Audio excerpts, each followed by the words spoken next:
Hola, muy buenas. Estamos en un nuevo episodio de Perspectiva Austral y el día de hoy traemos nuevamente a un gran invitado y amigo que es Juan Cristóbal Demian. Muy bienvenido, Juan Cristóbal. Hola Andrés, ¿cómo estás? ¿Cómo está todo por allá en Chile? Un saludo también a toda nuestra audiencia, nuestra querida audiencia chilena, a la cual le mando un gran cariño desde acá, desde Budapest, Hungría, donde me encuentro hoy. Excelente. Sí, bueno, para los que se van conectando también y que conozcan más a Juan Cristóbal es cientista político, estudió en la Universidad Católica en Chile. También, bueno, ha hecho un máster en estudios de la asociación de la NEPE, que es la academia vinculada al ejército en Chile, y también ha escrito distintos libros. De hecho, compartimos una primera instancia, un libro llamado Nueva Derecha, una alternativa en curso, que es parte de lo que conversaremos hoy, por supuesto.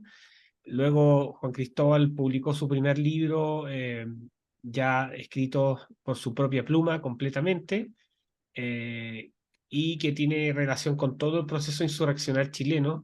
Muy interesante, ahí lo tienen en editorial Legado y en librería Chema. Y ahora, Juan Cristóbal, estás pronto a publicar un nuevo libro, está en preventa, tengo entendido, si puedes contar un poco de ello. Ah, perdón, y estás haciendo un doctorado también en Hungría, como señalabas al inicio. Así que muchas Sí, felicitaciones. así es, muchas gracias. Estamos acá en suelo europeo para seguir capacitándonos. Y sí, bueno, estoy ya publicando mi siguiente libro, digamos, solista, por así decirlo. Sí. Sí, porque el primero lo publicamos en marzo, de hecho, con prólogo de Andrés, precisamente, que era Radical Libre. Ese fue el primero. Mm. ¿Ya? Ahora, ese libro, como bien indica Andrés, contaba todo el proceso insurreccional chileno desde antes hasta después, pero fue siendo escrito a través de artículos que fueron siendo escritos cada uno en su momento. Por ende, dentro de todo, incluyendo, aunque los últimos ya, la última fase puede haber sido escrita pensando ya en el libro, en general es una compilación más bien de artículos. En cambio, el actual, el que va a ser publicado ahora, ya es el primer libro como tal pensado para ser escrito simplemente como libro. ¿Ya? Y se llama Ensayos desde el fin del mundo sobre el final del tiempo. ¿Ya? Es un poco largo el nombre, Ensayo desde el fin del mundo sobre el final del tiempo, un poco veo poético si se quiere, pero la idea es esa, es generar una imagen mental en el lector. Como Oscar Wilde, Eh, una cosa así, tiene ahí un toque. sí, sí, claro, claro. Y la idea de este libro es, como indico en la introducción de eh, incluso para quienes hayan adquirido Nueva Derecha o Radical Libre, siempre todos estos ensayos van mostrando o todas estas publicaciones anteriores van mostrando como atisbos de cómo pensar de una forma distinta a los procesos y todo eso. Entonces yo pensé que faltaba el libro que ordenara a una escala macro todos los conceptos, todas las cosas todos los elementos que pueden servir para leer la realidad política. Ya, entonces por eso pensé un libro en el cual que consta de 5 ensayos, son 5 ensayos los cuales fueron escritos paralelamente, es decir, hay una relación lógica entre ellos, pero también son en sí mismos, ¿ya? Se pueden leer en sí mismos. Eh, y en estos ensayos, 4 de ellos, los 4 primeros al menos, son más bien universales, es decir, que competen al proceso político del mundo, en el cual obviamente estamos inmersos, pero es general, es decir, se puede leer, se puede aplicar en general. Y el último ensayo ya es aplicar todo eso nuevamente a Chile, nuevamente repasar el proceso en Chile, pero ya desde una vista más completa, es decir, más general, más que abarca todo, ¿ya? No a pinchazos como en el Radical Libre, que era cada tema particular de acuerdo a cómo iban ocurriendo las cosas. No, esta vez en el tono global. De hecho, hablo de asedio, el asedio a Chile. El asedio a Chile, este intento que yo lo marco desde la aparición del Partido Comunista en Chile, o un poco antes incluso, con la aparición de los primeros socialistas y radical socialistas en siglo XIX hasta la fecha. Así que, eh, Mira, así que, vivimos bajo mm, asedio y vivimos en emergencias, ¿no? Es que ahora es muy común declarar emergencias por cualquier cosa, es como mm, hay un aluvión, es emergencia climática, hay problemas de delincuencia, emergencia de seguridad, emergencia eh, mm. pandémica, vivimos en emergencias. Y hay una trampita filosófica ahí, si me dan Sí, la esencia, porque la emergencia, las cosas emergen solas, claro. se manifiestan, aparecen, es una casualidad. Mm. Es, Comunica, es, como dicen por ahí. descarado eso. Oye, Juan Cristóbal, para ir entrando también en materia. Ah, todo esto, el libro de Juan Cristóbal lo pueden encontrar en libreriachema.cl, así que, o En Chema. sí, en legadoediciones.cl, porque ahí también pueden encontrarlo con descuento. Ah, ya.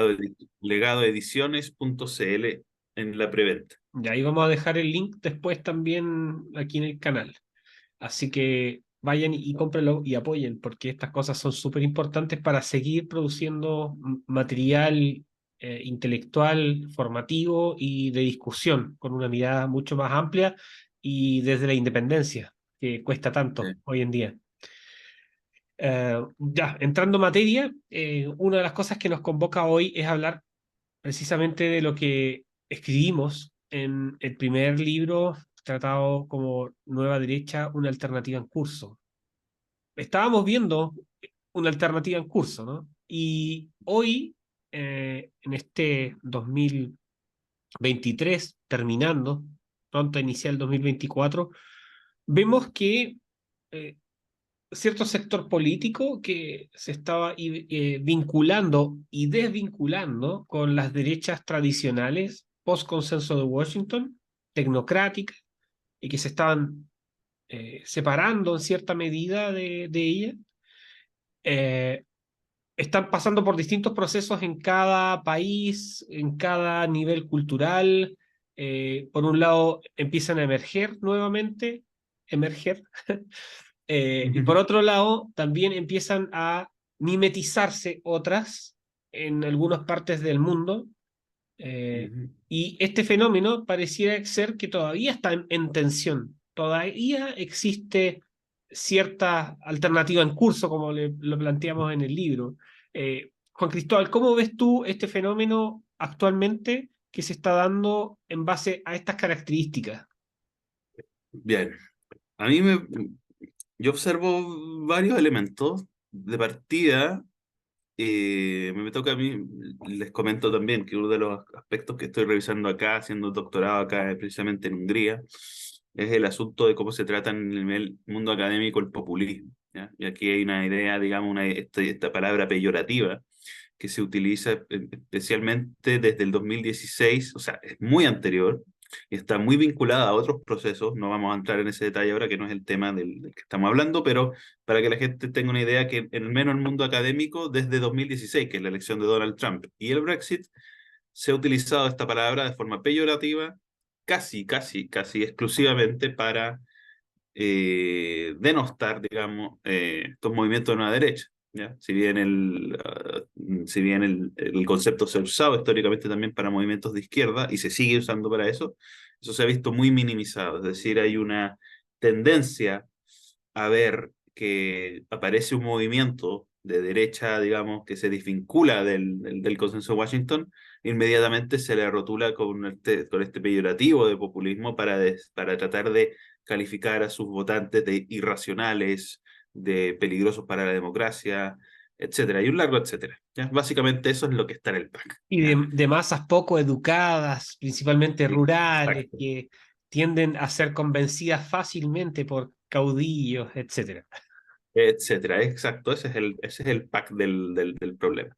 Pero bueno, evidentemente yo no comparto esa visión porque es una visión que independiente de uno u otro aspecto, digamos, del monitoreo de las votaciones y la demografía, no se hace cargo del problema sustancial e ideológico, ¿ya? Que es por qué nace esta nueva derecha en un contexto ideológico. Y ahí es donde yo también, ahí donde yo encuentro dos elementos que son importantes considerar para ver esta evolución de la que tú haces mención. El primero es que efectivamente hay las diferencias que tiene, que no es un movimiento uniforme, si bien los líderes de nueva derecha en general han tendido a tener buena relación entre sí todos, o al menos incluso cuando, por ejemplo, te voy a decir cuáles son los dos ejemplos tope, ¿ya? Por un lado tenemos a Javier Milei, por otro lado tenemos a Víctor Orbán. Ambos son muy distintos porque vienen de tradiciones culturales muy distintas. Pero, por ejemplo, ya cuando ganó Javier Milei, Víctor Orbán fue uno de los líderes que de forma entusiasta le mandó saludos porque entiende a nivel geopolítico, si se quiere, que es una especie de equivalente, por lo menos en el sentido de ser de derecha contra el statu quo, ¿ya? Ahora, eso no significa que sean iguales, ¿ya? Porque en Europa es el proceso de la caída del comunismo fue muy distinta, se vivió muy distinta, especialmente en un país como Hungría, en el cual me encuentro, y ellos ellos tienen más una forma de organizar la política y la economía en un rango más nacional conservador, si se quiere. No en las características del libertarismo que propone, digamos, Javier Milei, y que incluso han propuesto otros líderes de nueva derecha en América como hemisferio, ¿ya? Porque incluso Trump, incluso Bolsonaro han tenido, digamos, efectivamente tenemos el tema de la famosa guerra comercial con China, pero también a un nivel discursivo, tanto Trump como Bolsonaro han mantenido esta idea del don't tread on me, de esta base, digamos, libertaria que recorre el sustrato del pensamiento de derecha más bien antitecnócrata, ¿ya? Que ha habido en América. En cambio, eso en Europa no es tan así. En Europa tienen más una tradición nacional conservadora para estos temas, que incluso también se aplica a la economía. Entonces, es distinto el enfoque. No son iguales, hay gradientes, hay un gradiente, ¿ya? No, y eso Ahí, genera. permítame que intervenga en esa parte, ahí me llama mucho la atención porque hay un análisis de Jesús Huerta de Soto que salió diciendo que Javier Milei no tenía nada que ver con Donald Trump, pero ese análisis tiene cierto, diría, limitación en el sentido de que sí tienen mucho en común, que el común principalmente también se basa como en el posicionamiento geopolítico dentro del tablero internacional y de lo que serían estas nuevas derechas.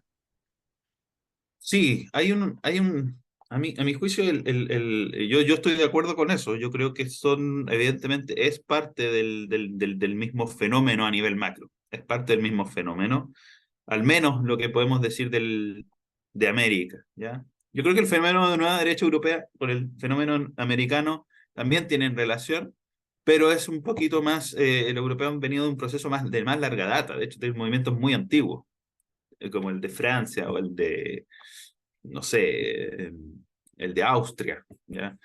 Son antiguos ya. El mismo Víctor Orbán ya lleva buen tiempo gobernando, entonces, con su partido. Entonces, en ese sentido hay diferencias, pero al menos, pero si nos enfocamos en el hemisferio americano, sí hay una cosa más novedosa, y yo creo que efectivamente es parte del mismo fenómeno a nivel macro, Milley, Trump, etcétera. Evidentemente tenemos esas diferencias, que quizás destaca Jesús Huerta de Soto. No he leído el artículo, pero me imagino que quizás por dónde va.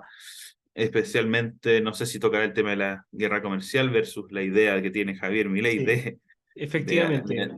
Banco de Central y todo el tema. efectivamente eso versus este proteccionismo que se ha cuestionado a Donald Trump, pero que yo también creo que es parte de, o sea, partamos de la base de que nacionalismo, conservadurismo y liberalismo están siempre dentro del pack, mezclándose. Entonces es posible que en un momento haya medidas más nacionalistas y otros momentos medidas más liberales, dependiendo del país, dependiendo del líder, dependiendo de muchas cosas, ¿ya? Eso es algo que yo creo que hay que tener bastante claro.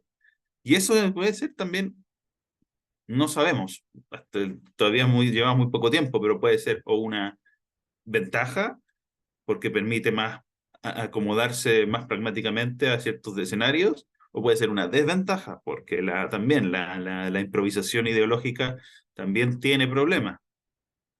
Eso lo vamos a ver a futuro, como podamos ver el transcurso de todo esto. Pero Claro. sí quería destacar una cosa, que en el caso de América, la influencia, creo que hay una influencia ambivalente del punto de vista de que que incluso se ve dentro del mismo Partido Republicano estadounidense, que el Partido Republicano estadounidense, si bien ha tenido un giro, digamos, más favorable al trumpismo, si se quiere, en los últimos años, tampoco es un proceso 100% consolidado. Es decir, todavía tenemos neoconservadores y otras fuerzas más progresistas dentro del Partido Republicano que todavía son importantes, ¿ya? Todavía son importantes, todavía influyen. El Partido Demócrata en su ala más hacia el centro también influye, digamos, en el mundo. Una especie del duopolio a la americana que existe, que es real, es una realidad. Eh, y esa influencia, yo creo que ambivalente que se reparte incluso a nivel de, no solo los diputados y senadores estadounidenses, sino también a nivel de las capas sociales del que aporta, digamos, al sistema económico norteamericano, sus principales empresarios, grupos de interés, etcétera. Y esos grupos de interés siempre han tenido una relación cercana con los grupos de interés de derecha en América Latina, ¿ya? Y y siempre hay cuando más adelante toquemos el caso chileno, que no dejémoslo quizás para el final, pero haciendo un pequeño adelanto, ahí uno puede ver que efectivamente los movimientos de nueva derecha en América Latina de repente pueden estar muy sometidos a cómo van a encarar, digamos, una vez tomen el poder. Pensemos que el mismo Trump fue resistido dentro de Estados Unidos. El mismo Trump fue resistido dentro de Estados Unidos. ¿Qué puede quedar quizás para un presidente que dentro de Latinoamérica genere algo que moleste a esos grupos de presión demócratas neoconservadores en Estados Unidos? Ahí podríamos tener un problema, en ese sentido, ¿ya? Y en ese sentido, también cabe la posibilidad de que grupos de movimientos de nueva derecha se terminen transformando en un grupo de vieja derecha de forma, digamos, progresiva y al final termine pactando con los de siempre. Más adelante en detalle. Mm. Sí, al final, como basado en eso que tú dices también, claro, dado que este es una dinámica constante, claro, existe la posibilidad de que ciertos grupos que emergen bajo el alero de nuevas derechas Ujú, terminan siendo como un mecanismo de reemplazo a un vacío que dejaron ujú, estas mismas viejas derechas en su ujú. momento y terminan entrando al sistema político más como una novedad eh, De forma, simplemente de forma, pero no en sentido de fondo, en tanto claro. a la instalación de medidas, al entendimiento del entramado cultural del país o a también incluso al nivel de discursividad, que eso también es clave. Como el nivel de discursividad marca pautas culturales Sí, dentro de los límites y del diagnóstico, ya sea social diagnóstico estructural o diagnóstico también institucional, podríamos decir. Sí.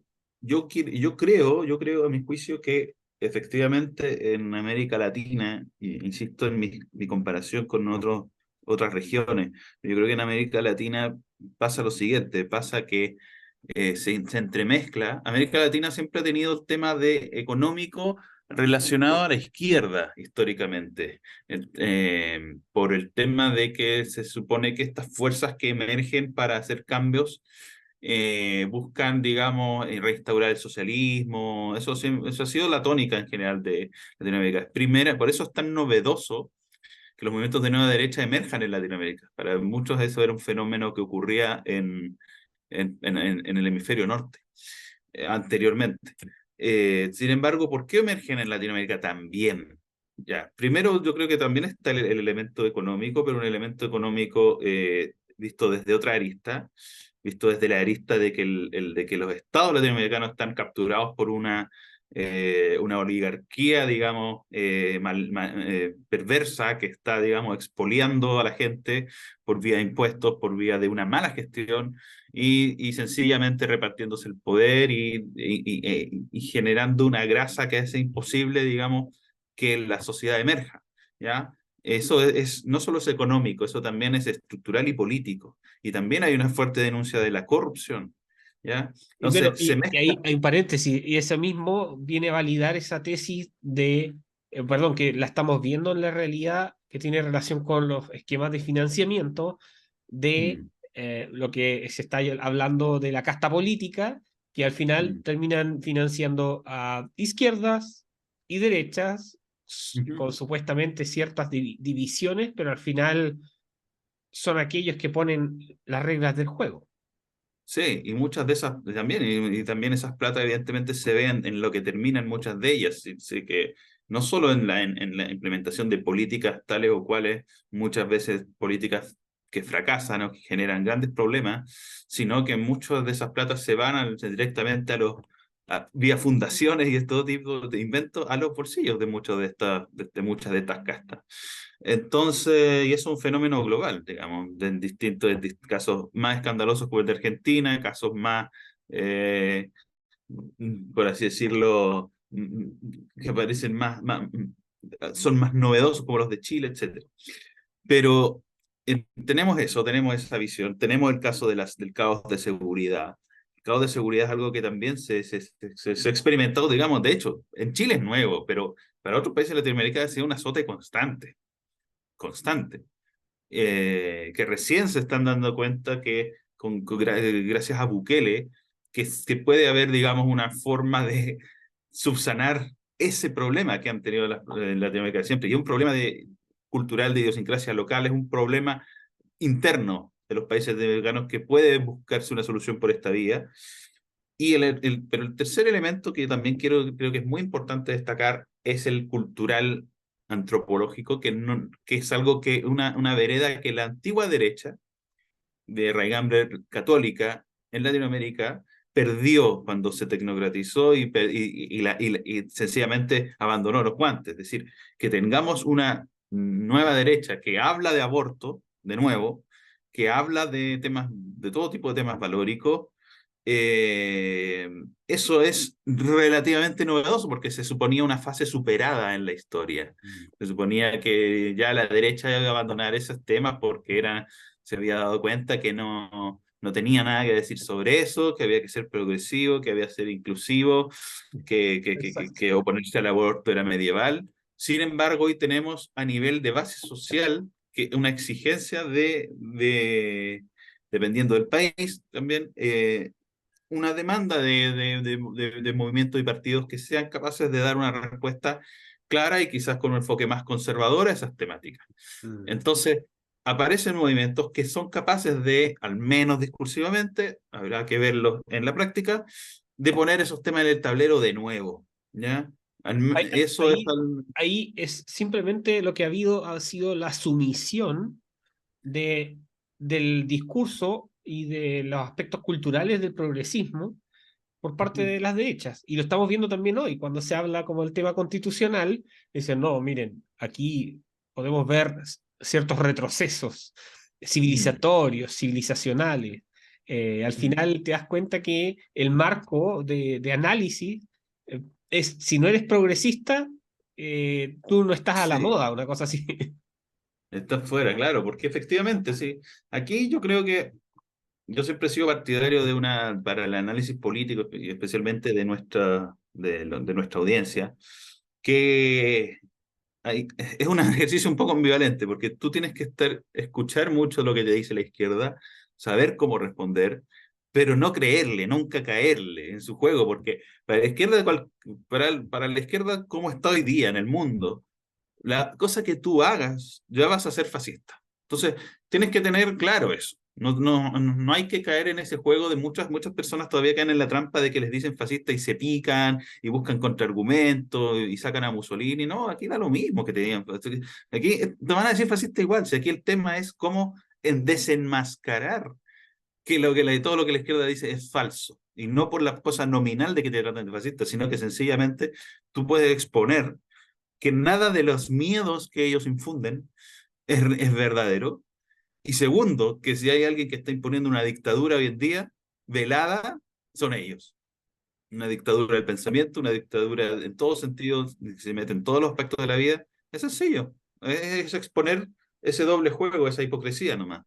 Pero no hay que preocuparse de los juicios que haga la izquierda sobre uno. Eso da lo mismo en Mm. política. Ya, da lo mismo. Si al Claro, final ahí quería la entrar mentira como viene al otro, igual. claro, ahí quería entrar al otro tema que estábamos, ya se ligan completamente, que es el paso también a las izquierdas que nos enfrentamos hoy, porque esto, usualmente estábamos acostumbrados en los años 90 unas izquierdas mainstream relativamente moderadas, obviamente gestándose este nuevo escenario, ya sea socialismo del siglo XXI o todas las radicalidades dentro de las universidades, estos grupos identitarios en distintos campus académicos que han terminado tomándose en los espacios totalmente. Vemos por otro lado un sistema internacional que se está constriñendo basado en una deuda tremenda. Se estima que ya al 2030 la deuda internacional sea más del 100% del PIB total. O sea, estamos hablando de que si bien tenemos mecanismos de mercado, de libre comercio, estamos dejando atrás la receta de la abuela, el ahorro y el trabajo duro. Ante todos Sí, estos fenómenos, claramente las izquierdas van mutando y lo que tenemos hoy es una izquierda que tiene una matriz distinta. Y eso tú lo tocas bastante bien también en Radical Libre. Ahí me gustaría que pudieras profundizar un poco en eso, Juan Cristóbal. ¿Cuál es la uf, nueva izquierda que hoy está penetrando en los países y la que gobierna hoy y que obviamente se moldea, obviamente en virtud de las circunstancias de cada país y no tiene nada de sólido como podría ser un estalinismo anterior? sí, pequeña nota a pie de página antes de partir eso. Esa izquierda antigua, yo diría que, claro, hay una izquierda. Hola, si llegaste hasta aquí en esta conversación, quiero pedirte por favor que le des me gusta, te suscribas y envíes también este enlace a tus conocidos en las diferentes plataformas y redes sociales. Solo así podremos seguir creciendo en esta comunidad con entrega de contenido de calidad. Institucionalizada, que tienen distintas caras, ¿ya? Yo diría que tiene distintas caras. Es complejo el desentrañarlo, porque también tienen de acuerdo a distintos grupos, tienen distintos intereses, ¿ya? Hay grupos subversivos en la base que todavía existen. Algunos vienen del mundo marxista clásico, radical. ¿Por qué no mueren esos grupos? Porque esto es quizás una hipótesis que voy a elucubrar. ¿Por qué no muere, por ejemplo, partidos, movimientos guevaristas como el MIR o cosas así? Precisamente porque la otra izquierda existe, la izquierda más posmoderna, más heterodoxa, como puede, esa izquierda heterodoxa, creo yo, curiosamente, es la que le da oxígeno a la otra también, ¿ya? Por mucho que los comunistas más duros dicen que los otros, que los progres no son marxistas ni nada, yo creo que son esos progres deconstruidos los que les dan oxígeno a los estalinistas, maoístas, porque generan las condiciones para que sus visiones sigan dándose. Tenemos eso, tenemos a los anarquistas, que son importantes en todos los países. Hay que siempre echarle un ojo, nunca menospreciarlos, nunca creer que anarquista es sinónimo de punk o de tribus urbanas necesariamente. Aquí es una ideología fuerte, pero enfoquémonos para la audiencia en aquello que está, digamos, más claro a nivel institucional, saliéndonos de los grupos de fuerza a nivel popular que son importantes, que son los de calle, que nunca hay que dejarlo menospreciarlo, hay que tenerlo en un ojo. Pero miremos en el aspecto político formal. El aspecto político formal, a mi juicio, hay dos también fuerzas clave. Primero está la global, que muchas personas identifican con el globalismo, la ONU, ese tipo de cosas. Eso tiene un nombre, eso es la vertiente de la postnacionalista que siguen varios autores. Por ejemplo, Jürgen Habermas es uno de los principales en esa línea, que es básicamente la idea de disolver las soberanías nacionales para instalar una especie de régimen de solidaridad inclusiva en todo el mundo, de alguna forma. ¿Ya? Esa es la matriz por la que se rigen, digamos, estos organismos internacionales que son, digamos, que tienen esta tendencia y que se van afirmando en lo que estábamos hablando. Yo creo que, por ejemplo, hoy día, y aquí este es un punto que a muchos de nuestra audiencia le puede interesar, hoy en día en el mundo, digamos, académico relacionado con esta forma de pensar progresista, es el devenir de la globalización. Precisamente en el tema del libre mercado, ellos están preparándose, porque en muchos papers, mucho material que ha sido publicado sobre esto, están preparándose porque entienden que hay un freno al proceso de globalización, dado incluso por los auges de movimientos de nueva derecha y algunos de nueva izquierda, y por ende habría un periodo en el cual están pensando en que va a tener que aplicarse esto de nuevo de una forma relativamente socialdemócrata, es decir, volver a darle cierta soberanía a los países, pero una soberanía para interferir, digamos, en el mercado, en la globalización, no en otro aspecto. Eh, y esto ellos lo ven como un proceso el proceso más posible, porque efectivamente el proceso de desarticulación, digamos, de las soberanías nacionales desde el 2008 que viene, digamos, corcoveando, porque por esta gran crisis, digamos, la crisis del 2008. Entonces, hay ahí un tema, hay una presión para ir, digamos, deshilachando la soberanía nacional, ¿ya? Ellos saben que no es un proceso rápido, las sociedades se resisten a esto, se resisten a que se desintegren sus países, cual me parece algo relativamente lógico. Mm. Eh, entonces, por ende, ellos van a optar, por menos por algunas décadas, por mantener, digamos, una especie de soberanía,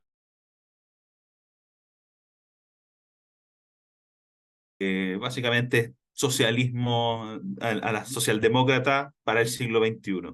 ¿Ya? Eso por ahí va un poco la mano, por ahí va un poco la mano en esa esfera. Y la Ahí, otra esfera, espera, déjame sí. ahí complementar por esa esfera que estás tomando, que lo que podemos ver hoy en la práctica sobre ese pensamiento, podríamos decir, es cómo se está moldeando nuevamente el sistema internacional. Es decir, el sistema internacional de mercado, los procesos de cooperación internacional, que están Mm, teniendo un marco de valores que son progresistas. Y efectivamente, como dices tú, los socialdemócratas de las izquierdas que han integrado a ecologistas radicales como Daniel Cohn-Bendit, que es uno de los principales articuladores del ecologismo europeo, fue eurodiputado, etcétera, francés. ujú.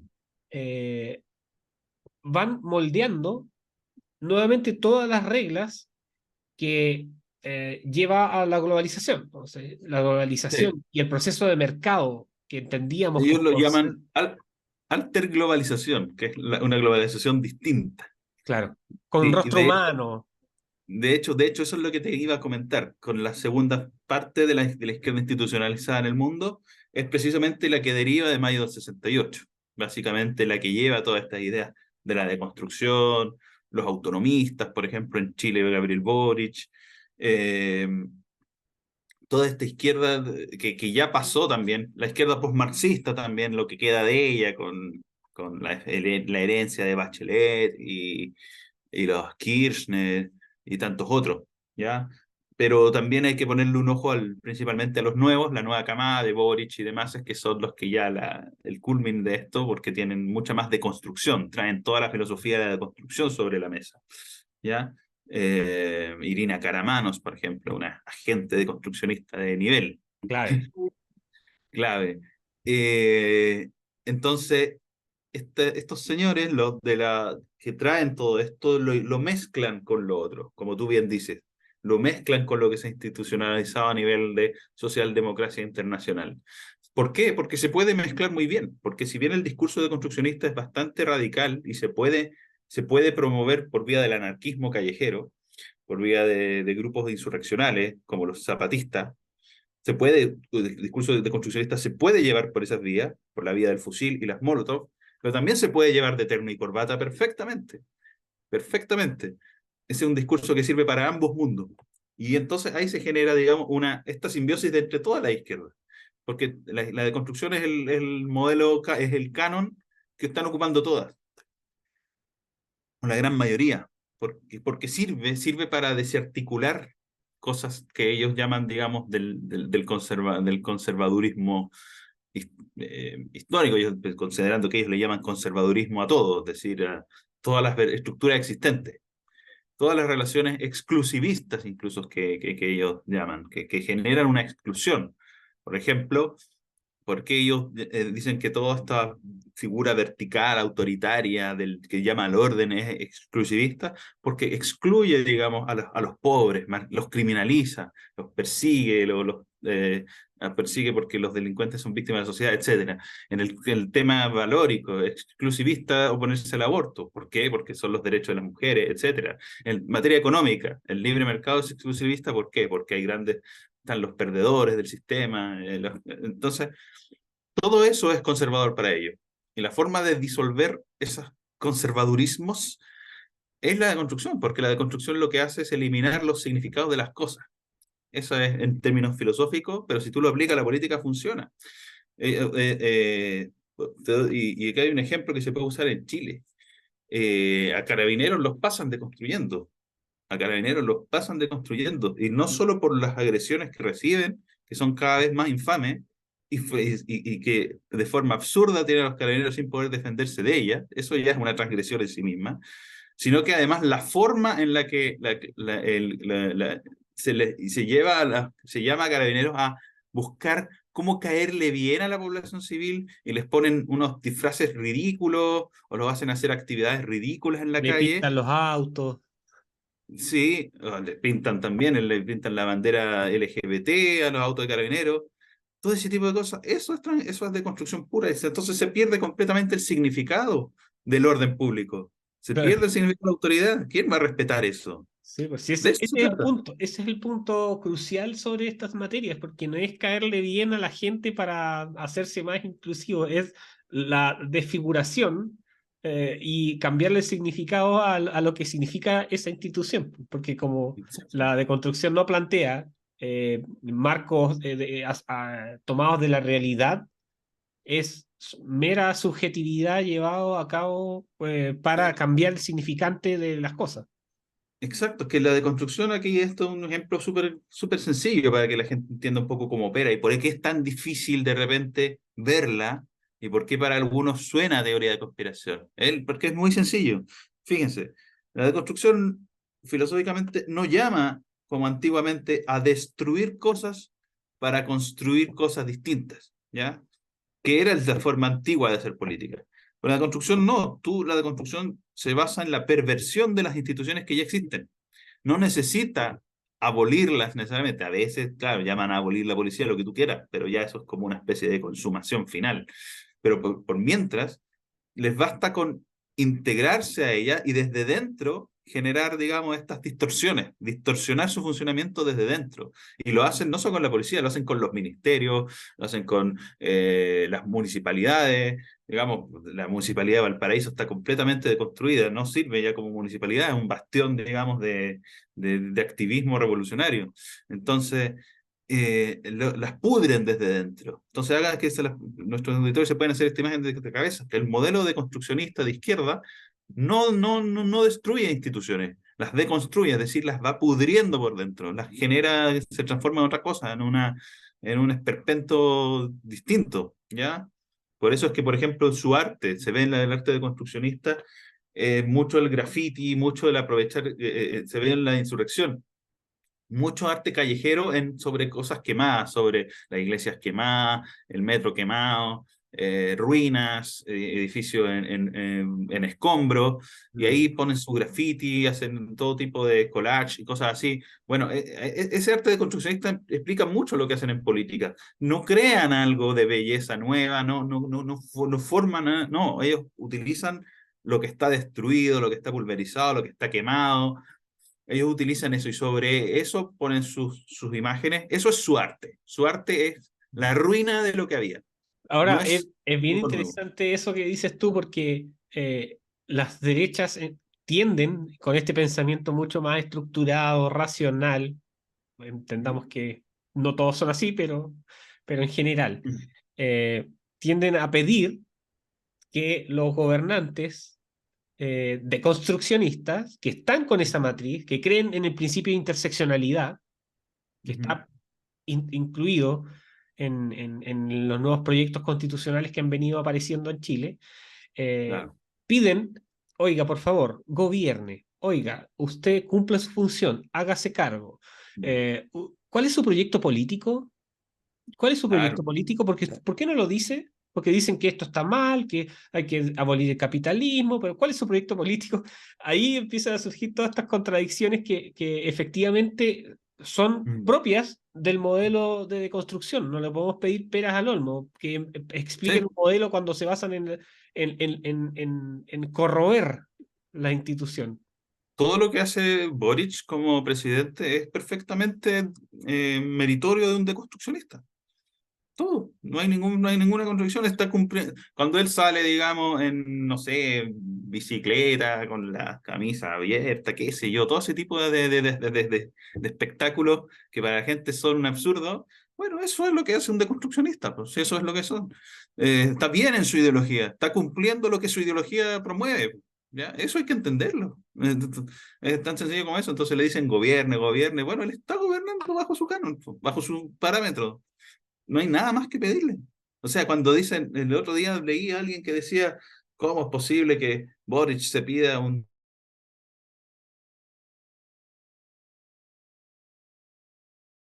todo respeto a las personas, digamos, más mayores de derecha que fueron los que en su momento enfrentaron, digamos, a Allende, muchas cosas que hay que agradecerles a esa generación, pero que no entienden del proceso actual. Aquí, menos mal que no va a trabajar este gallo. O sea, cada momento que el tipo no se aparece en la moneda es mejor, eso hay que entenderlo. Hay que entenderlo así. Si no, no se le pide a un izquierdista radical deconstruccionista de la matriz del situacionismo autonomista, como lo es Gabriel Boric, que gobierne. Si al final lo que va a hacer es lo que hace. No hay otra forma de gobernar para alguien de su ideología. No Claro. existe. Pero aún están ahí pidiéndole que crezca el país, que cuando ellos creen en el decrecimiento, en el bien vivir y todas estas cosas. Exacto. Exacto, no calza. La crítica que se hace la crítica que la derecha está acostumbrada a hacerle, no calza con el modelo que propone el, esta nueva izquierda. Claro, ahí lo que aparece también, conversando sobre esta materia, lo que aparece es que hace más factible de que vuelvan nuevamente en años más tarde, porque todavía no se les agarra o no se les toma la, la, el corazón de su matriz ideológica por parte de las fuerzas políticas formales. Y Sí. eso hace que sean mucho más moldeables en un futuro para venir proponiendo cualquier cosa distinta a lo que ya hicieron anteriormente. Ahora, Y hay un tema con eso, sí, sí.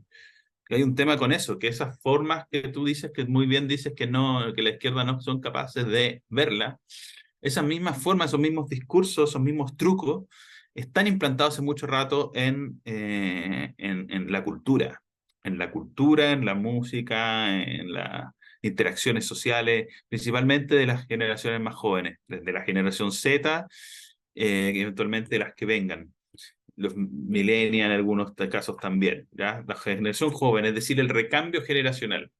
Eso es lo que hay que tener ojo. El recambio generacional viene con las ideas de la deconstrucción muy fuerte.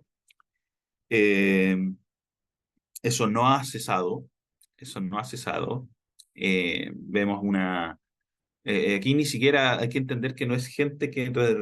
hay- obviamente que Boris tiene su grupo de apoyo, sus fans, pero en general alguien que está influido por esta propaganda de construccionista sencillamente tiene claro que no va a votar nunca por la derecha. Y no es necesariamente alguien que sea favorable a alguien como Boric, ¿ya? Sencillamente siempre van a estar ahí predispuestos a votar contra la derecha, sea quien sea. ¿Ya?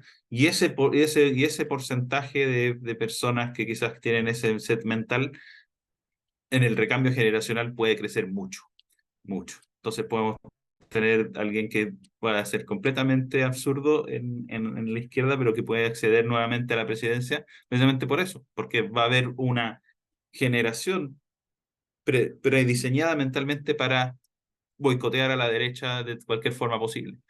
¿Ya?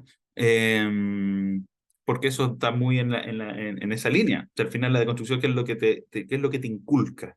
Que nadie te imponga valores que sean superiores, que sean mejores, que incluso nadie te diga, te dé buenos consejos. Por ejemplo, el tema de hacer ejercicio, ¿ya? Hacer ejercicio hoy en día está empezando a ser visto como fascista, ¿ya? ¿Por qué? Porque hay oprime a los artículos, de gordos. hecho, hay artículos que han salido, creo que en New York Times, un artículo de alguien que señalaba, o en otro medio, no recuerdo muy bien, pero que decía que efectivamente que hacer ejercicio era una práctica fascista, que, Sí. por lo que dices tú, finalmente. Exacto, exacto. Entonces esa idea de que no existe nada positivo que alguien te pueda recomendar, y mucho menos que lo puedan imponer a nivel político, genera evidentemente una hostilidad absoluta a cualquier proyecto que siga una línea tradicional, conservadora o que organice la sociedad de una forma estructurada. ¿Ya? Entonces, cada vez más personajes como Gabriel Boric, que representan todo lo contrario, pueden tener más posibilidades de seguir siendo electos presidentes, o de seguir haciendo, no solo electos presidentes, sino electos en cualquier lado, participando en cualquier lado. Entonces, ojo con eso. Yo creo que la derecha se está relajando mucho con el tema de cómo va a ser recordado Boric. Eh, sí, efectivamente, por un tiempo va todo el mundo, creo que muchas personas van a recordarlo como efectivamente como un desastre, pero eso no es suficiente para efectivamente para cantar victoria, para nada, para nada. Mm. Así que eso sería otro error también que se estuviera Sí. cometiendo. Claro, ahí el tema que tocas es finalmente que la crítica más fuerte que se realiza es simplemente a temáticas de gestión. Es Sí, usted no gestiona, usted no hace esto, por lo tanto nosotros venimos como una nueva alternativa. Y en este momento Sebastián Piñera está frotándose las manos, porque al fin y al cabo, ante ese diagnóstico, la respuesta está clara por parte de la centroderecha, pero no termina eh, llegando al corazón de la filosofía que está detrás de esta nueva izquierda. claro, exacto. La filosofía detrás de la nueva izquierda está en que las cosas no funcionen. por muy, yo sé que hay muchas personas y muchas personas mayores, por ejemplo, no voy a dar nombres, pero yo he conversado con muchas personas mayores de gran sapiencia, de gran valor, de gran compromiso por Chile, pero no entienden esto. O sea, no entienden porque el esquema mental de muchas personas, digamos, no quiero reforzar no es que sean, no es que es porque sean viejos, entre comillas, sino porque son de una generación en la que pensar esta especie de funcionamiento al revés que tienen los deconstruccionistas es impensable. O sea, no entienden esa lógica. Sencillamente no la pueden procesar, les cuesta mucho procesarla. Y en ese sentido, esa es una de las grandes ventajas que tienen los deconstruccionistas, que se aprovechan de que mucha gente sencillamente es incapaz de entenderlos, no los Bueno, entienden y por eso esa en, ignorancia se aprovechan. en generaciones anteriores podían estar en el manicomio y en las generaciones actuales gobiernan. Eso es, bueno, sí, eso es una buena forma de decirlo. Y de hecho está ideológicamente estipulado, el tema de la antipsiquiatría también está. Todo ese tipo de temas los toco aprovecho de avisarle al público que los toco en mi próximo libro. Pero sí, ahí está eso. Efectivamente, si quiere entender a este tipo es precisamente eso. Es gente que hubiera estado hace 50 años, 100 años atrás en unos manicomios, como tú bien dices, hoy en día tienen esas ideas, digamos, en ejecución. Y esas son las que gobiernan a todo. Entonces, vamos hacia lo que la deconstrucción genera. No es que proponga, no es que haya un manifiesto de construccionistas y que todos los niños estén leyendo, así como no hay el capital del deconstruccionismo. Hay ciertas obras, sí, ojo con eso, que sí son leídas, especialmente por los estudiantes quizá, algunos de enseñanza media y algunos, muchos universitarios. Por ejemplo, y esto no es para satanizar los libros, no estoy diciendo que los vayan a quemar ni nada de eso, o sea, que siempre hay que estudiarlos, pero ojo, entonces, por ejemplo, yo creo que un autor clave es Michel Foucault, otros autores claves son más específicos son Gilles Deleuze y demás, de eso hemos hablado, pero lo que voy es que los jóvenes están interesados en esa literatura cada vez más.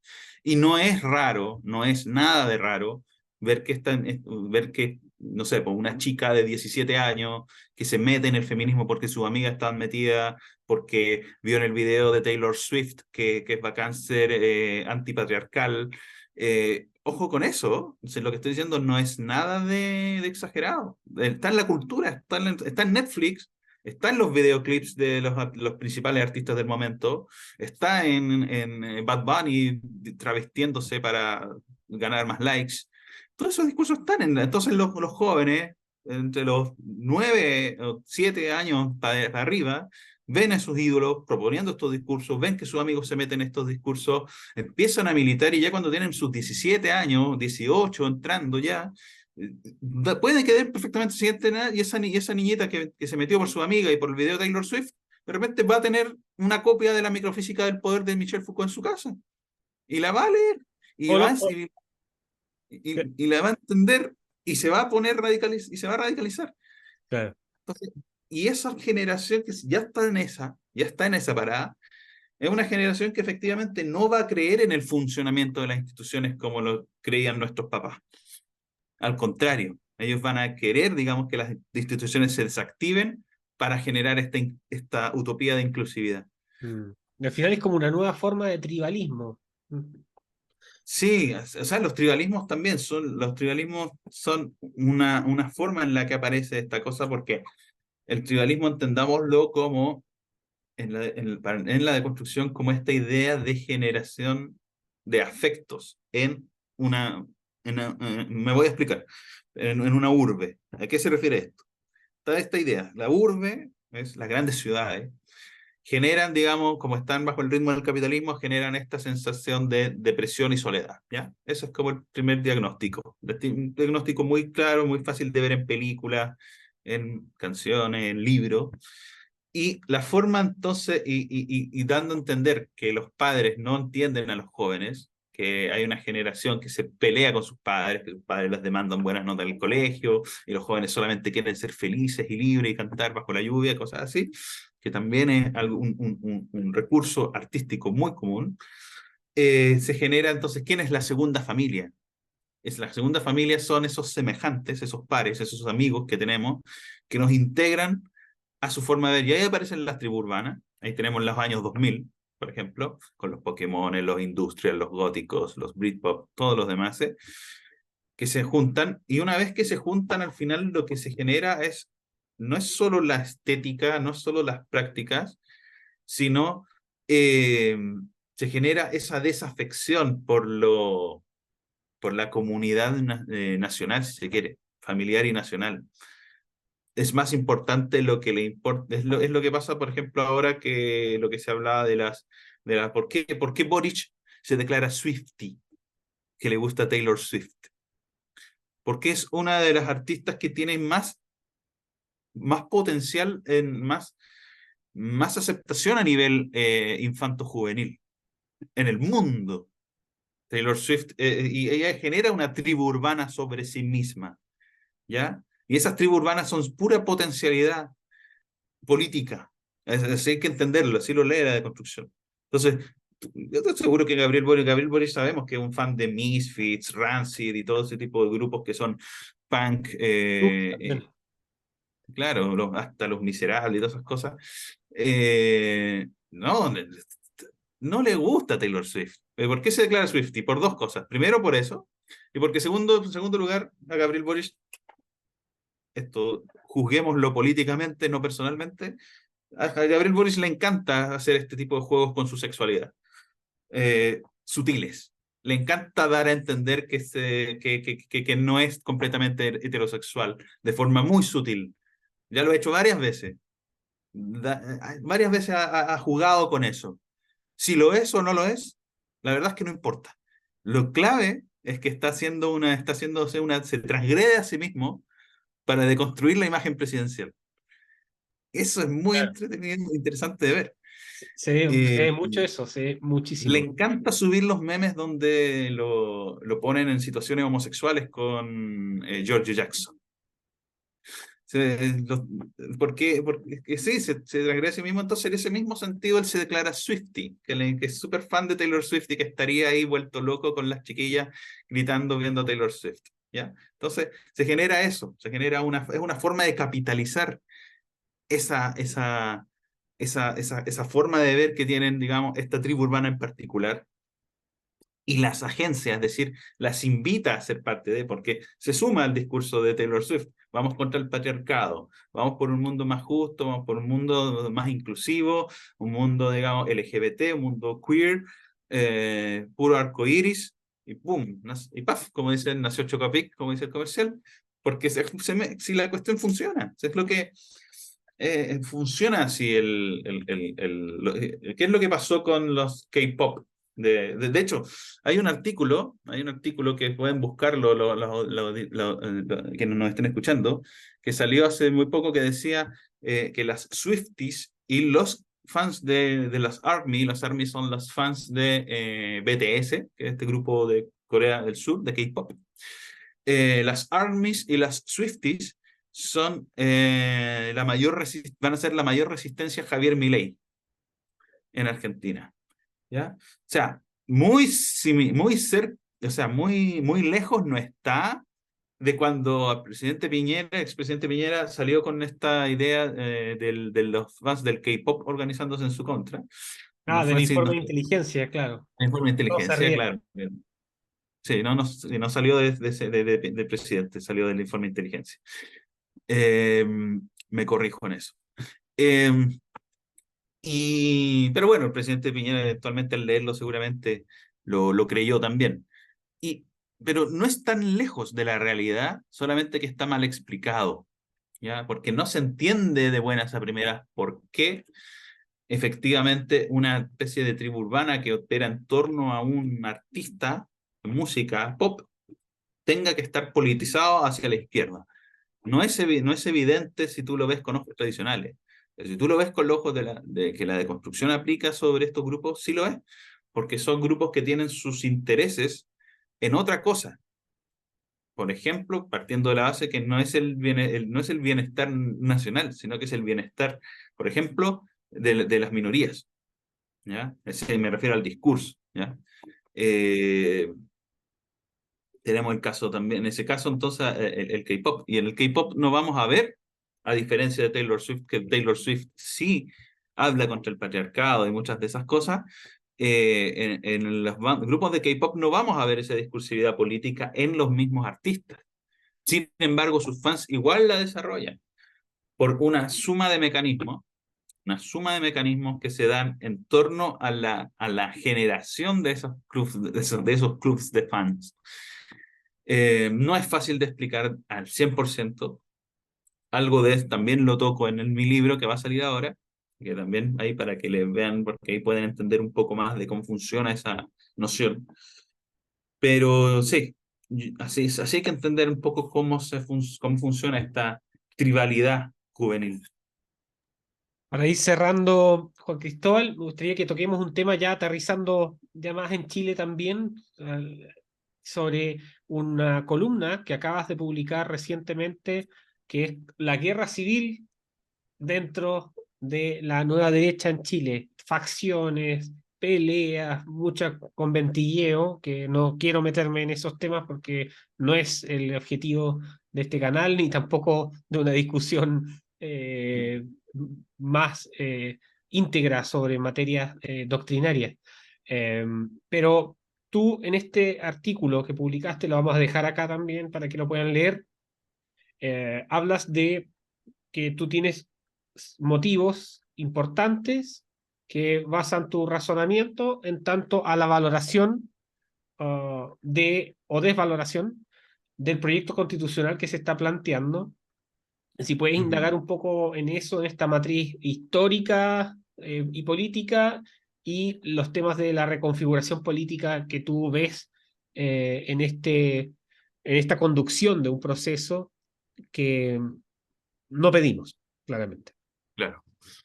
Mira, lo primero que hay que dejar claro, yo creo que hay muchas personas que están viendo ya cómo se ha generado una especie de atmósfera de escritores, autores, que han sido los principales promotores de la nueva derecha en el continente.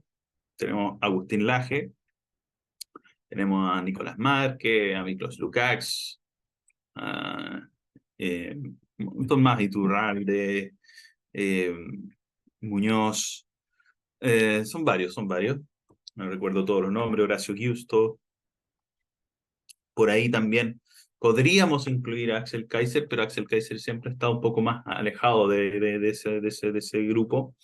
Axel Kaiser es más, digamos, un economista más cercano a Chile, pero a nivel general tenemos esa atmósfera de autores, ¿cierto? Sí, esa atmósfera de autores se ha estado interesando de a poco en la medida de lo posible, con el triunfo de Javier Milei se han tenido que concentrar en eso, en el proceso chileno, y los que le han puesto atención al proceso chileno han tomado la determinación de cortar relaciones con Republicano y José Antonio Cast, siendo que habían sido, al ser promotores de la nueva derecha en el continente, habían sido, digamos, entusiastas del proyecto de Cast y republicano. Y hoy se están desmarcando. Aquellos que han tenido tiempo, especialmente Miklos Lukács, Nicolás Márquez, Cristian Iturralde, y me Pablo. parece que Pablo Muñoz y Turrieta también. Al menos ellos cuatro han tenido tiempo de revisar a conciencia lo que está pasando en Chile y ya se han desmarcado, de cierta forma. Algunos de forma más fuerte, otros de forma menos fuerte, pero en general todos dicen ese proyecto que presenta hoy día Republicano para el estándar que nosotros venimos planteando de lo que debe ser una nueva derecha, no va. No junta ni pega. Eh, Ahí ya, me gustaría plantearte un tema también, es que en este abanico que de convivencia muy compleja, grupos patriotas nacionalistas, conservadores y libertarios, estamos viendo que los grupos libertarios están saliendo para un lado, los grupos patriotas nacionalistas están saliendo por otro lado y queda algo como de conservatismo hispanista, algo así, dentro de republicano en este caso, como que estos otros grupos que se estaban viendo como una matriz fuerte ingresando, empiezan también a alejarse como de proyecto. Sí, efectivamente. Es que eso, claro, eso ya a nivel interno, yo te puedo decir, y creo que nosotros en particular con el libro Nueva Derecha fuimos parte de todo un proceso que empezó, yo diría que con fuerza. Yo sé que, por ejemplo, tú, Andrés, vienes trabajando esto hace mucho tiempo, pero ya bajo el rótulo específico de Nueva Derecha y lo que vendría, yo creo que emerge con ese gustillo por ahí por el 2016, que efectivamente es el año de Trump y Brexit, el año en el que en noviembre de ese año José Antonio Casta aparece por primera vez como precandidato presidencial. Entonces, yo diría que desde 2016 que viene, digamos, calentándose los motores para que Chile tenga su propio proceso de nueva derecha. A mi juicio, y voy a ser súper claro en esto, a mi juicio, con la decisión del Partido Republicano de asumir el rol de liderazgo de una nueva constitución que es pactada con las fuerzas progresistas que había criticado fuertemente antes, y que ese pacto se ve reflejado en el texto en conceptos que un jurista, los juristas lo han dicho, juristas como Aróstica, Henry Boyce y otros, han reconocido que son de difícil lectura, pero que esa difícil lectura a nivel politológico viene por su claro tinte, incluso de construccionista en algunas palabras pequeñas, pero que pueden hacer la completa diferencia, especialmente con el tipo de jueces que hay en Chile. Eh, es decir, institucionaliza el proceso. En resumen, institucionaliza el proceso. ¿Ya? Eso hay que tenerlo claro, el proceso insurreccional. Se institucionaliza el proceso insurreccional. Y dirán, oye, pero pues entonces, ¿por qué el Partido Comunista y el Partido de Frente Amplio votan en contra? Por dos sencillos motivos. Ellos nunca van a pactar de puño y letra, de forma explícita con la derecha. Aunque la derecha esté proponiendo lo mismo que ellos, nunca le van a dar la mano. Eso es una cosa de integridad y principio, incluso. Es así de sencillo. Nunca van a aceptar que su enemigo hizo algo bueno. Es una cosa sencilla. Primero punto. Y el segundo punto es que ellos quieren el anterior texto, donde la deconstrucción era descarada, ¿ya? Donde la deconstrucción del país era descarada y era mucho más radical. Efectivamente, si tenemos que leer el texto actual y el texto anterior, es cierto que el anterior era más radical, no hay por dónde perderse. Eso no significa que el actual no institucionalice también el proceso, solo que de forma moderada, ¿ya? El proceso insurreccional. La izquierda no quiere institucionalizarlo de forma moderada, quiere institucionalizarlo completo. Es todo Se nada, acaba. todo Eso nada. es todo nada. Entonces, hay, Entonces, sí, dale. sí, entonces, por ese motivo, como republicano, opta por institucionalizar el proceso, se quiebra, a mi juicio, todo el trabajo hecho.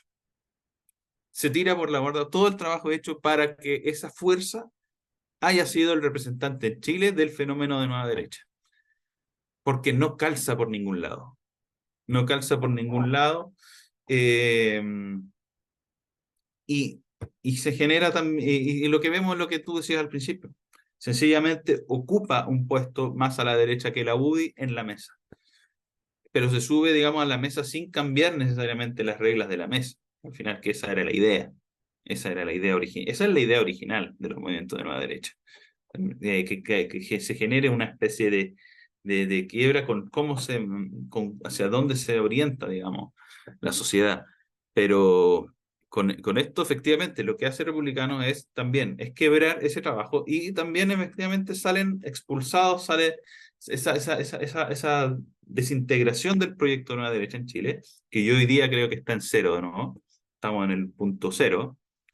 No hay nueva derecha en Chile, de alguna forma, hay solamente grupúsculos que, a mi juicio, con todo respeto de sus militantes, que hacen lo que pueden, pero creo que no están generando ningún proceso. Yo creo que, lamentablemente, y aquí esto ya es una hipótesis que puede ser, estoy abierto a que me la refuten, pero creo que lamentablemente se vio que una de las ventajas que tuvo Republicanos por sobre otros grupos que podrían haber sido la nueva derecha en Chile fue precisamente que sus cúpulas tenían, digamos, ya tenían cierta relación con la élite previamente, lo cual le da una ventaja económica y sociocultural que otros grupos de nueva derecha incipientes que quedaron en el camino no tenían. ¿Ya? Entonces, por eso Republicanos logra, de una forma, creo yo, igual consensuada entre todas las facciones en su momento, que estuvo bien, potenciarse como el referente, pero ya con esto, prestándose para institucionalizar el proceso, sencillamente se acaba Republicanos como un movimiento de nueva derecha. Se acaba, se acabó, ya no es más. Ya no es más. Y los movimientos que quedan en el camino, más pequeños, entre los libertarios, los grupos nacionalistas, etcétera, quedan completamente, son demasiado pequeños para generar procesos. Mm. Eh, Así que eso me parece a mí, que Republicanos se sale del marco, se sale del proyecto, se sale de la nueva derecha a nivel mundial y Chile queda en cero, Chile queda sin nueva derecha. Mm. Entonces, aquí tenemos un punto claro, que esto es institucionalización del proceso insurreccional y obviamente no es el cese del proceso insurreccional. De hecho, me acuerdo Exacto. una reflexión que hice antes de la elección de los nuevos consejeros, que para este tercer proceso constitucional, a mí me gusta decir tercer proceso porque el primero con bombo y platillo y con fondos públicos fue iniciado por Bachelet II, segundo proceso ya con asamblea constituyente y el tercero que es este actual comandado por las fuerzas de derecha, centro derecha, si podemos hablar de eso. Pero lo que vemos es que los militantes del proceso insurreccional, es decir, anarquistas, troscos, distintos nihilistas, faunas, distinta índole eh, Ujú. de tribus urbanas, etcétera. Todo lo que vimos como la oleada de violencia, el narco, eh, no han cambiado. No están en las cárceles los que quemaron Chile, no se han ido del país. Entonces, ¿cómo es posible que haya un diagnóstico por parte de ciertos sostenedores políticos de que el proceso termina el día 17 de diciembre? A mí me parece totalmente irrisorio porque no creo que las personas cambien la matriz mental de lo que fue la valoración de destruir Chile, quemar Chile, de un año para otro. No, no lo veo posible. No sé cómo lo ves tú eso, Juan Cristóbal, para ir cerrando ya. A ver, la fuerza insurreccional del 2019 creo que tuvo como ventaja el factor de la novedad. Logró un cometido muy importante que si yo siempre en todos lados digo que es el momento en el que Chile realmente se condenó a pasar muy malos periodos, los que estamos viviendo, muy malas décadas. Y ese momento en particular fue el siguiente. El momento en el que Chile se condenó fue en, durante esa primera semana de la insurrección en que la gente común no enfrentó a los insurrectos, sino que se volteó contra Carabineros. Y no lo digo solo por una defensa corporativa de Carabineros, esto no tiene que ver con la institución de Carabineros, esto tiene que ver con una decisión que tomó una gran parte de la población de Chile de decir, sí, yo apoyo esta revolución. Eso fue lo que provocó también, eso fue lo que ayudó a que el expresidente Piñera tomara también esas posiciones tan blandas, porque se dio cuenta que efectivamente no podía rescatar la institucionalidad si la gente no quería que se respetara la institucionalidad. ¿Ya? No es por exculparlas tampoco las decisiones de Piñera, pero evidentemente sigue una cadena lógica. ¿Cómo vas a poner todo tu empeño en restaurar la institucionalidad restaurar el Estado de Derecho si la gente está apoyando la subvención del Estado de Derecho? Fue ese momento, esa decisión de no todos, pero buena parte de la población chilena, me refiero a la población que no es parte del insurrecto directo, sino el vecino, porque los chalecos amarillos aparecieron después y al principio como minoría, que eran los que intentaron frenar esto, pero fueron al principio muy, muy criticados también. Entonces, cuando la población se vuelca por la revolución, esa decisión que toma buena parte del pueblo chileno, es donde se quiebra, para mí, Chile por décadas.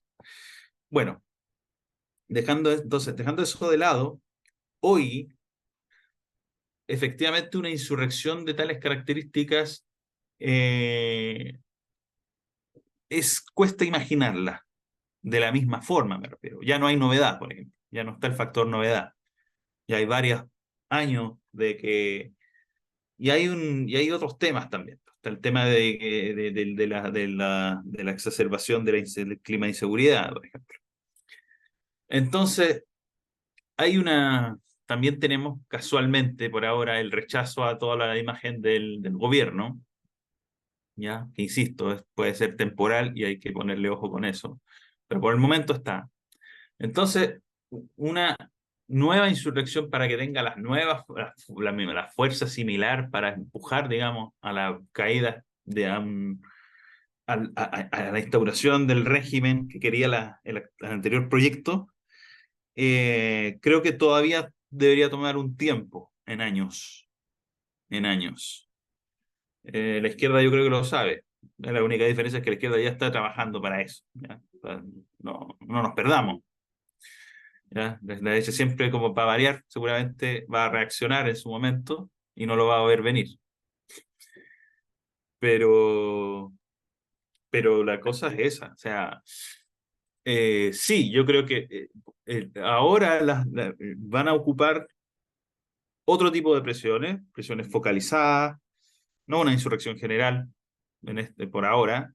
No me parece que tengan las condiciones favorables, pero sí pues pueden generar presiones focalizadas y pueden principalmente influir por otras vías que están en el mismo poder, en el mismo entramado del poder, Mm. ya sean todo tipo de reformas constitucionales que vengan a futuro, qué sé yo, y ahí nada de que los tercios, que los quintos y toda esa cuestión, No eso es importa.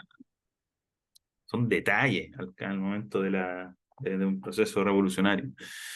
Eh, Al final basta con que ejerza la suficiente presión para convencer a los otros políticos y vas a tener los votos en el Parlamento. Entonces, Claro. no, con la formación política de nuestros parlamentarios de derecha, está Exacto. súper fácil. Está Bueno, súper Juan fácil. Cristóbal, vamos cerrando ya. Espero Sí, que sí, sí. tengas un excelente día en tu proceso de investigación y formación también para seguir aportando a la discusión pública, no solo en Chile, sino que también a nivel internacional. Así que seguir deseándote lo mejor y estamos viéndonos en un próximo capítulo. Vamos a dejar los links acá abajo para que puedan revisar el artículo, puedan comprar el libro en preventa de Juan Cristóbal. Así que muchas gracias por tu tiempo, Juan Cristóbal. Gracias a ti, Andrés. Para variar un tremendo placer esta conversación y un saludo a toda tu audiencia. Nos vemos. Que tengan muy buen día.